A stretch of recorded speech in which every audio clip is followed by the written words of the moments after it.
أعوذ بالله السميع العليم من الشيطان الرجيم. تم لڑکے لڑکیاں کٹھے پڑھتے ہو. ہمارا culture boy friend girl friend نہیں ہے. ہمارا کلچر نکاح ہے اور حیا ہے اور پاک دامنی. ہم خود تراشتے ہیں منازل کے سنگ میل. ہم وہ نہیں ہیں جن کو زمانہ بنا گیا. اپنی عزت کی، اپنی ناموس کی، اپنی چادر کی، اپنے دامن کی حفاظت کرو. ہم اپنے والدین کی رائے کے ساتھ کرتے ہیں. شادیاں بھی، نکاح بھی ان کی دعائیں ساتھ لے کر کرتے ہیں. اس کلچر نے کورٹ نکاح تک لڑکوں کو پہنچا دیا، اور کورٹ کے نکاح 99.9 کیا 110% ناکام ہوتے ہیں. کہ جب گرل فرینڈ بیوی بن جاتی ہے پھر وہ ڈائن بن جاتی ہے، پھر وہ بیوی نہیں ہوتی ہے، پھر وہ ساری محبتاں ختم ہو جاتی ہیں. پھر آئے اگے دو مگر ہوندی.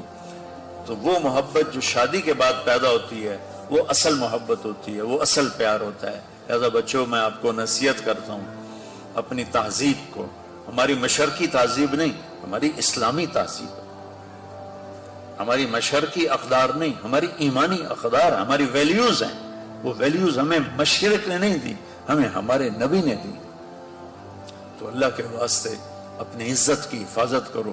اپنے ماں باپ کی، ہاں اللہ نے آپ کو اختیار دیا ہے پسند ناپسند کا، اس حد تک کوئی منع نہیں ہے، لیکن آخر تک ماں باپ کو ٹھکرا کے چلے جانا، اس ماں کو ٹھکرا دینا جس کی چھاتیاں لٹک گئیں تمہیں دودھ پلاتے پلاتے، اس ماں کو ٹھکرا دینا، یہ ظلم کبھی نہ کرنا، ورنہ کبھی ہرے نہیں ہو، کبھی سبزہ نہیں آئے گا، کبھی ہریالی نہیں آئے گی، کبھی خوشی نہیں دیکھو گی.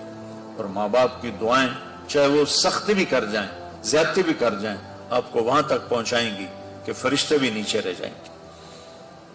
اور بچے ہو، ایک دوسرے سے لڑائی بھی ہوگی، ایک دوسرے سے تمہارا بول چال بھی بند ہوگا. تو میری آخری گزارش یہ ہے کہ یہاں اٹھنے کے بعد صلح کر لیں.